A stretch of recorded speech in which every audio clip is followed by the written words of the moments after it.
Assalamualaikum warahmatullahi wabarakatuh. Izin Ketua Pimpinan.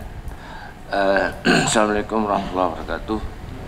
Karena ini masalah inflasi, saya harus menjelaskan sebenarnya. Jadi inflasi itu yang kita ukur itu, yang kita ambil harganya itu harga di pasar. Jadi intervensinya seyogianya memang di pasar. Saya beberapa kali sudah bilang bahwa ini ada kekeliruan, bahwa antara tupoksi Dinas Perdagangan tadi sudah jelas bahwa mereka mengintervensi pasar sebenarnya. Jadi yang bertugas mengintervensi pasar itu memang Dinas Perdagangan karena kewenangannya. Contoh kayak minyak kita yang nggak turun-turun harganya, mereka yang intervensi. Maknanya harga dari Medan mereka subsidi, potong masuk ke pasar dengan harga yang lebih murah. Itu mengendalikan inflasi.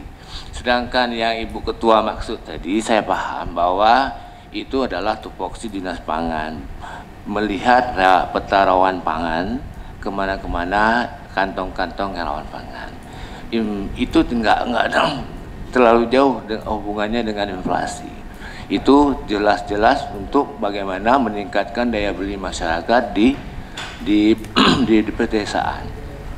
Jadi perlu dibedakan antara inflasi dan meningkatkan daya beli.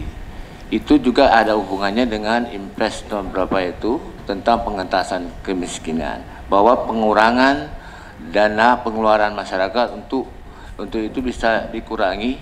Jadi masyarakatnya seperti geblok murah, minyak murah, ada sisa uang yang bisa dimanfaatkan untuk yang lain. Itu mungkin yang bisa menjelaskan.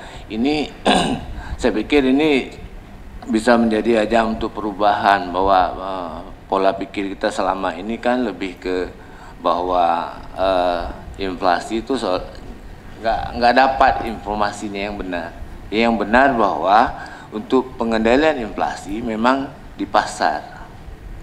Jadi urusan yang di kami 12 kecamatan itu di desa-desa yang memang rawan pangan. Kami melihat ada juga P3KE dengan kemiskinan ekstrim, tapi bukan itu urusan kami. Pengentasan kemiskinan dari sejak ini ya pasti yang beli beras murah itu memang orang-orang miskin yang kita sasar. Jadi dibuktikan dengan KTP dan kupon. Begitu mungkin Ibu Ketua.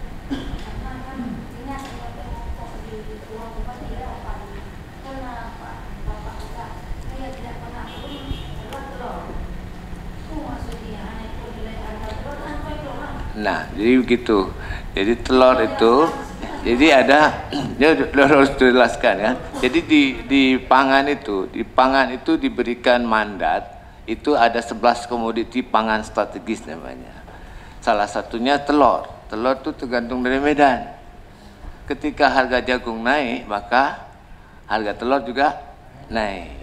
Tugas Dinas Pangan ketika telur masuk ke Melabuh dengan harga yang cukup tinggi, maka Dinas Pangan mengintervensi untuk memotong harga itu pas di pasar, dan di masyarakat itu pun membeli dengan harga yang sudah terpotong. Itu namanya subsidi.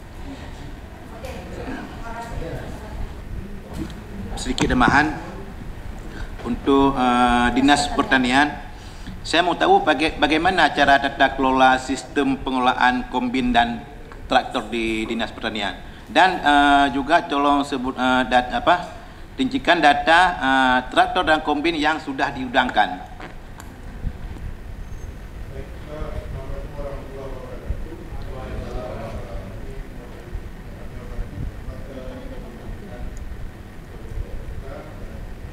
Bang, dukung tamatnya.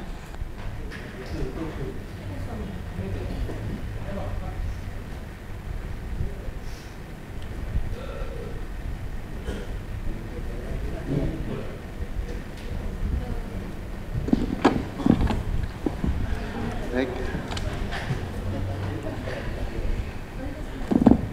Assalamualaikum warahmatullahi wabarakatuh.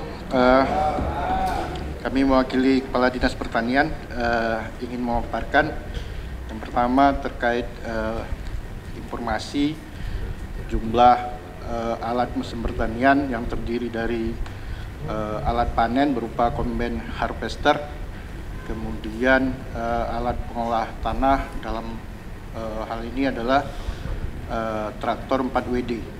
Perlu kami sampaikan bahwasanya di Dinas Pertanian saat ini untuk alat combine harvester itu kita tinggal yang tersisa itu hanya 2 unit, karena sebelumnya kita memiliki 8 unit combine itu berasal dari bantuan Kementerian APBN, dan ke-8 unit ini kondisinya sudah rusak berat dan tidak dapat digunakan lagi, Pak.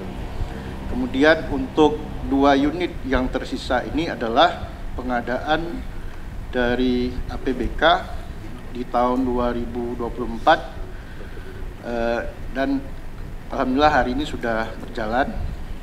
Kemudian juga untuk traktor roda 4, traktor 4WD ini itu yang hari ini beroperasi hanya 6 unit dari 12 unit yang telah diserahkan melalui Kementerian Pertanian. Nah, selama ini pengelolaannya memang alat-alat ini dikelola langsung oleh Dinas Pertanian melalui mitra-mitra.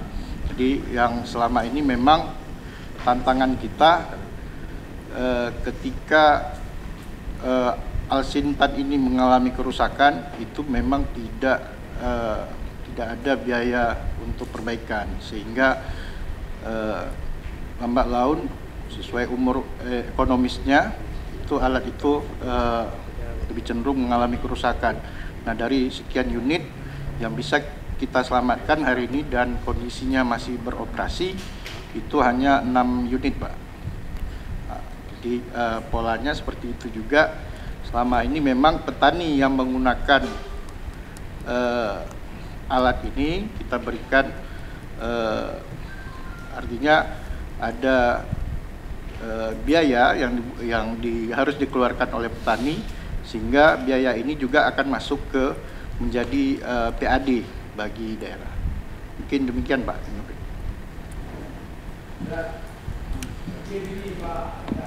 Ini rencana mau buat pertemuan lagi dengan Pak Brigadi apa?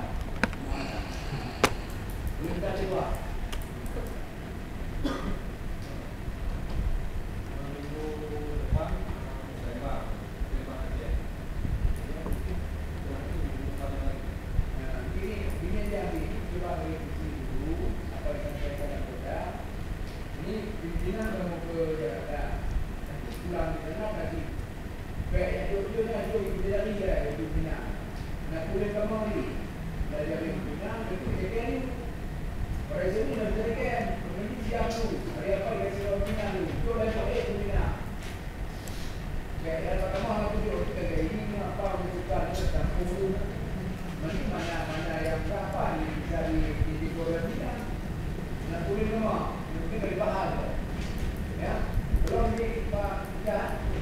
Olehnya Pak sedikit tambahan, Pak, kan?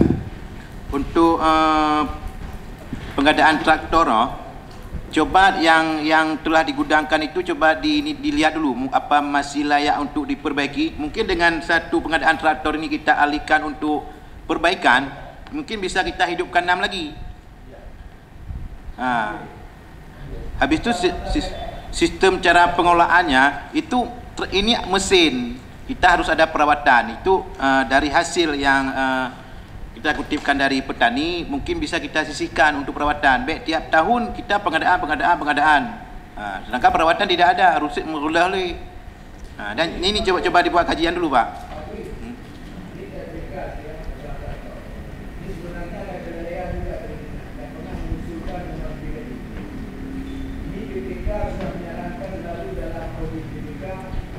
Yang traktor pengadaan tahun berapa? Itu dengan segala yang berbeda.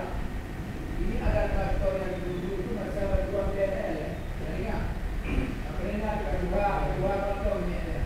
Ya, Pak, tapi ada juga traktor yang sudah digudangkan itu sudah dimanfaatkan oleh Dinas Pertanian juga, tapi tidak masuk ke PAD dengan catatan alatnya rokul gede lah, rokul gede bisalah hidup satu traktor dipakai. Nah, jadi dia kan perlet peninjauan juga.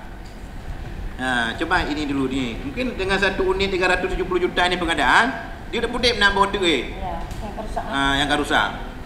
Coba dibuat kajian dulu.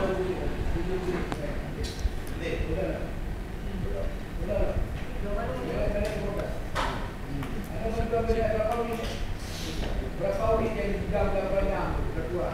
Kadang kata tahu. Mungkin ya. Untuk unit traktor di Belam Berandang itu untuk kondisi hari ini Pak, kondisinya memang sudah rusak berat, rusak total. Itu ada sekitar 5 unit Pak.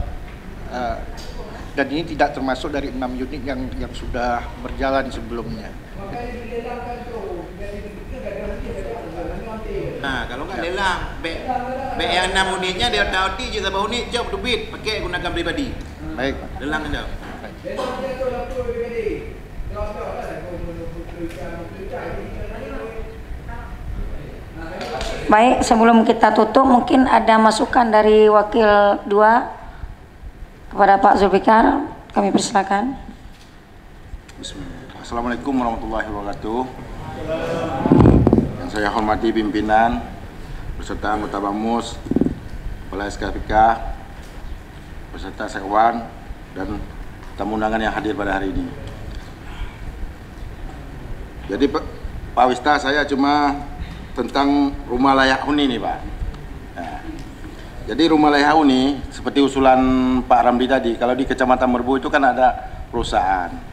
Jadi dana CSR selama ini kalau di daerah Merbau itu cuma yang bisa membangun rumah itu ada ring 1 dan ring 2.